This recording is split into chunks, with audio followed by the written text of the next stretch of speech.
Stop being a slave of your own mind and thoughts।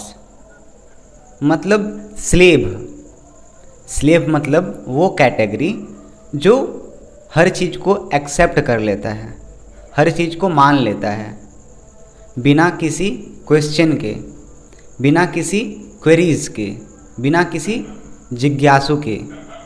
हमारा जो life होता है, हम जो जीते हैं, कई बार क्या होता है, हम बिलीफ पे जी लेते हैं। सारा सिस्टम जो स्ट्रक्चर होता है, जो भी सोसाइटी एक स्ट्रक्चर बनाया है, उसके तहत जी रहे होते हैं। कुछ इंडिविजुअल ऐसे भी होते हैं जो उस सोसाइटी को क्वेश्चन करते हैं, उसके ढांचे को क्वेश्चन करते हैं, क्योंकि वो देख पाते हैं, समझ पाते हैं यहाँ का पागलपन, यहाँ का अंधापन, यहाँ का बहरापन। क्योंकि होल सोसाइटी, हमारा जो समाज है, वो एक स्लेव की तरह तैयार हुआ है। मतलब यहाँ हम परवाह ये करते हैं कि लोग हमारे बारे में क्या सोचते हैं, बिना ये चिंता किए हुए कि एक्चुअल में हम क्या चाहते हैं अंदर से। हम कहीं ना कहीं जो खुद का आवाज़ होता है उसको दबा देते हैं, उसको मार देते हैं। हम ऐसा प्रिटेंड करते हैं जैसा सब कुछ ठीक है, बट ऐसे अगर आप अपना लाइफ जीते हो, ओके, खुद को सप्रेस करके, तो कहीं ना कहीं आप अपने साथ नाइंसाफ़ी कर रहे हो। आप अपने साथ एक ऐसा खेल खेल रहे हो जिसमें आपका मुर्दा होना तय है, आपका मरना तय है। क्योंकि जीवन प्रतिपल बदलता है, जीवन आकाश की ओर उड़ना चाहता है, लेकिन किसी कारणवश हम सोसाइटी का ये जो ढांचा है उस पे चलने लग जाते हैं। तब कहीं ना कहीं हमारे अंदर से वो आवाज़ें भी आती हैं, वो फीलिंग, इमोशंस, वो फ्रस्ट्रेशन, सब कुछ होता है। बट फिर हम डर जाते हैं कि ये होल सोसाइटी, या फिर कह लो यहाँ का नियम कायदा, रूल्स, जो भी कह लो, उसको हम ब्रेक कैसे कर सकते हैं। देखो, ब्रेक करना ऐसा नहीं है कि आपको होल सोसाइटी से लड़ना पड़ेगा, बट हाँ, कुछ जगहों पे आपको खुद के लिए आवाज़ उठाना पड़ेगा। क्योंकि आप अगर खुद का आवाज़ खुद के लिए नहीं उठाओगे तो नॉर्मल सी बात है, यहाँ जो दूसरा इंसान है या दूसरा इंडिविजुअल है वो आपके लिए कभी खड़ा नहीं होगा। क्योंकि जो आपका दायरा है वो आप समझते हो, जो आपका पीसफुल स्टेट है, जो आपको सहज आपसे घटता है, होता है, वो आपको पता है, ना कि बाहर के लोगों को। क्योंकि जो बाहर के लोग हैं वो भी अपने आप को सप्रेस करके रखे हैं। तो यहाँ किसको इतना चिंता है कि आपके बारे में इतना सोचे। यहाँ इनफैक्ट यहाँ तक कि जो हमारे फैमिली मेम्बर्स होते हैं, रिलेटिव होते हैं, वो सब एक सोसाइटी का पार्ट ही हैं, ये समझ लो।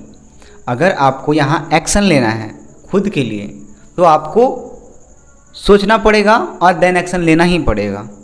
क्योंकि इस जेल में आप जब तक रहोगे, ओके, तब तक आपको वो आज़ादी, वो फ्रीडम नहीं मिलने वाला है। फ्रीडम मिलेगा उसको ब्रेक करके ही। क्योंकि ये जो ढकोसला नियम है, ये जो बिलीफ सिस्टम हमारा बना है, ओल्ड बिलीफ सिस्टम, हमारे जो पेरेंट्स हम पे डाल देते हैं और हम अपने बच्चों पे डाल देंगे। यही करते हैं ना, यही तो होता आया है सदियों से, ऐसा ही होता आया है। हमारे पेरेंट्स क्या कहते हैं, अगर कई बार कोई लड़का लड़की भी दिख जाता है तो ऐसे कहा जाता है हमारे इंडियन सोसाइटी में कि देखो देखो फलानवा का बेटवा और फलानवा का बेटिया कैसे घूम रहा है, क्या ज़माना आ गया है आजकल। मतलब हम ऐसा प्रिटेंड करते हैं जैसे मानो कि पता नहीं कितना बड़ा अपराध कर लिया है। करते हैं ना, हमारे पेरेंट्स देख लो, हमारे समाज के लोग देख लो। क्यों ऐसा? कहीं ना कहीं एक घाव है सब में इस चीज़ को लेके, वरना क्यों ही कोई ये सब चीज़ में क्यूरियस हो जाता है। क्यों? आखिर मेल एंड फीमेल या लड़का या लड़की आखिर है क्या? आज जो इंडिया का जो सबसे बड़ा मुद्दा है वो यही तो है। ये भी हुआ तो फिर जाति में चले जाओ, अगर ये भी ना हुआ तो फिर धर्म में चले जाओ, ये भी ना हुआ तो और तुम देखने लग जाओ, कैटेगराइज बांट दो। मतलब हर तरह से ये जो इंडिया के लोग हैं कह लो कि कंजर्व हो चुके हैं। कंजर्व इसलिए हो चुके हैं क्योंकि वो सोच ही नहीं पा रहे हैं। और सोच क्यों नहीं पा रहे हैं? क्योंकि सोचने के लिए भी वो चाहिए ना सोच, तब तो। क्योंकि यहाँ ऐसा है ना कि अंधा अंधा ठेलिया, मतलब यहाँ सोसाइटी को खुद समझ नहीं है, तो वो अपने बच्चों को क्या देगा, आने वाले जनरेशन को क्या बताएगा?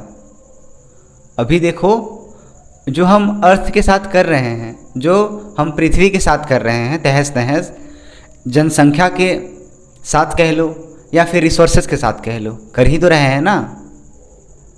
दुनिया भर का बच्चा पैदा किया जा रहा है। मतलब जैसे मानो कि इंसान का स्पीसीज पता नहीं क्या है, और सबसे ज़्यादा जो रुग्ण है, बीमार है, वो इंसान का स्पीसीज ही है। जितना ज़्यादा सुसाइड करता है वो इंसान का स्पीसीज ही है। और है कौन? जानवर कभी सुसाइड किया है ऐसा सुने हो आप? नहीं। कभी जानवरों में रेप होता है ऐसा सुने हो आप? नहीं। बट इंसानों में बुद्धि होने के बाद, थिंकिंग होने के बाद, समझ होने के बाद फिर भी क्यों गलत करते हैं? सोचो। यहाँ कोई भी किसी का कत्ल कर देता है, खून कर देता है, कैसे? इसका मतलब तो यही है ना कि इंसान जानवर से भी बदतर है। जानवर के कैटेगरी में भी अगर इंसानों को रखें तो वो भी जानवर शर्मा जाएगा भाई कि ये किससे कंपैरिजन कर दिया भाई हमारा। तो कहीं ना कहीं ये जो देश चल रहा है, बन रहा है, जैसे जैसे यहाँ बच्चे पैदा हो रहे हैं, मुझे नहीं लगता कि वैसे क्रांतिकारी बच्चे पैदा हो रहे हैं अब के टाइम पे। क्योंकि सब मानो ना कि स्ट्रेस में, डिप्रेशन में, एंजाइटी में, तनाव में, खुद को लेके, मतलब ढांचा ही अगर ऐसा है सोसाइटी का, समाज का, तो ऑब्वियस सी बात है सारा बच्चा यहाँ अपसेट रहने वाला है। क्योंकि आप ऐसा कर रहे हो ना आने वाली पीढ़ी के साथ में, जैसे मानो कि उसे आप पैदा तो कर दिए हो, बर्थ तो दे दिए हो, जन्म तो दे दिए हो, लेकिन आप चाहते हो कि वो हमारे इशारों पे नाचे, वो हमारे इशारों पे चले। तो ऐसे कैसे होगा? आपका बच्चा कोई वस्तु तो नहीं है ना, आपका बच्चा एक जीवित इंसान है, उसका एक व्यक्तित्व है।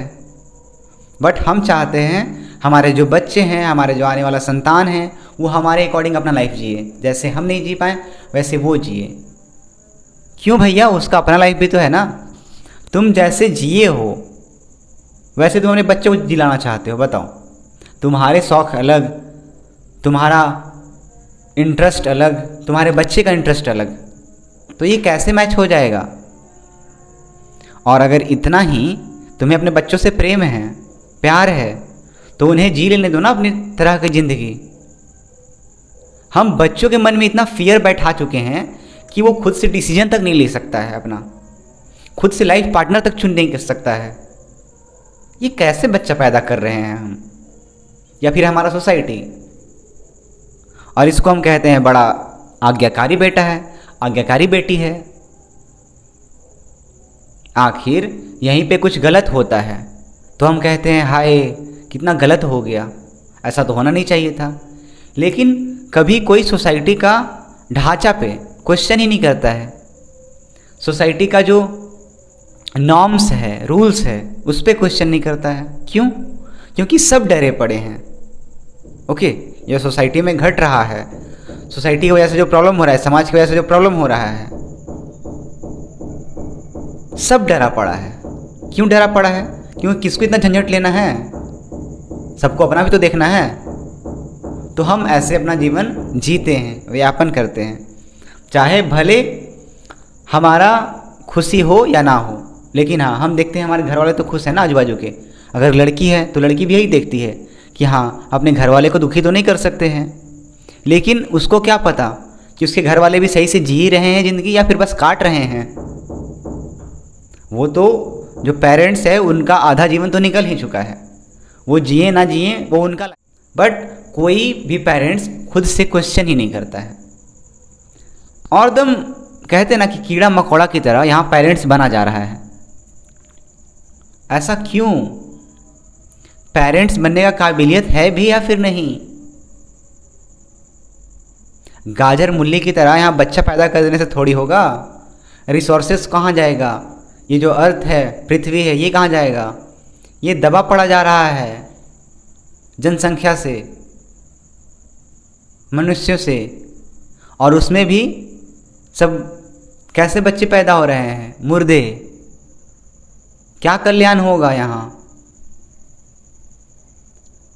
जितने भी बड़े बड़े लोग हैं आखिर ये कंट्री छोड़ के क्यों जा रहे हैं? आपने सोचा है कभी? जो भी एक लेवल के ऊपर चला जाता है इंसान, जिसका अच्छा रहना खाना बढ़िया हो जाता है, एकदम बढ़िया वर्ल्ड क्लास, तो वो क्या कर रहा है? कंट्री को लीव कर रहा है, क्योंकि यहाँ जान रहा है सब चोरकट बैठा है, यहाँ पे चोर चुहाड़ है। तो जब तक हम अवेयर नहीं होंगे, जब तक हम जागरूक नहीं होंगे, ये मत समझ लेना कि आप अवेयर हो अपने लाइफ में, आप जागरूक हो। अपने आसपास के लोगों के देख के चल ले रहे हो, दौड़ ले रहे हो, बात कर ले रहे हो, हंस ले रहे हो, तो इससे मत ये समझ जाना कि आप जगे हो, आप गहरी तंद्रा में हो, नींद में हो। क्योंकि जो इंसान अवेयर रहेगा, नॉर्मल सी बात है, ये सब देखेगा पागलपन यहाँ का कि क्या चल रहा है यहाँ पे।